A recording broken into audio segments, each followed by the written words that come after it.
What are people searching for? Now that people anywhere in the world are able to search for the Bible online, and these searches can be tracked by country, we have a new glimpse into what people are looking for in the Bible. Though we cannot tell how many of the searchers already follow Jesus, looking at the 10 most populous countries presents a fascinating picture to ponder and discuss.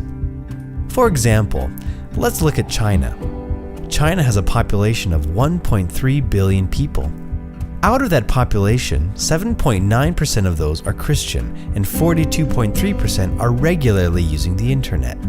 From our research, we've determined that the top 5 chapters of the Bible being searched for are Matthew 1, John 1, Psalm 23, 1 Corinthians 13, and Genesis 2. Or how about India?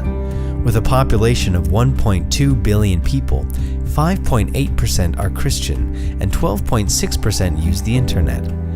We have found that the top Bible chapters being searched for are Psalm 1, John 3:16, Psalm 23, Genesis 1, and Proverbs 1.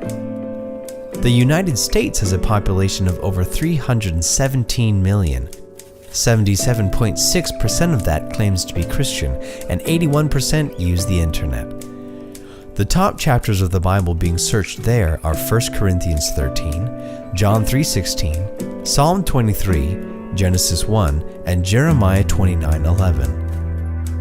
And if we compare the top 10 most populous countries, we can see many interesting similarities and differences in populations, percentage of Christians, internet users, and most common Bible searches. This data provided by BibleGateway.com shows the majority of people are looking in Psalms, Genesis, the Gospels, and 1 Corinthians 13. In the top 5 searches in these countries, Psalm 23 showed up 9 times out of 10, Genesis 1 in 8 of the 10, and 1 Corinthians 13 in 7 of the 10. Taking a closer look at the themes within these passages, we find that people are searching for guidance, comfort, strength, the Word, love, mercy, the beginning, refuge, God, hope, and identity. So what are the implications of this search for truth? Missionaries, does your presentation of the gospel relate more closely to the chapters listed for your own country than for the country where you are working? If so, how might you improve your approach? If many searches in your country of interest are Old Testament searches, how are you weaving the Old Testament into your presentation of the gospel? 1 Corinthians 13 is the only chapter from any Pauline epistle that made the top 5 in any country.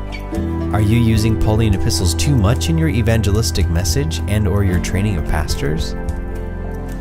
By being attentive to global trends and what people are searching for, we can be much more effective in how we interact with and reach the world.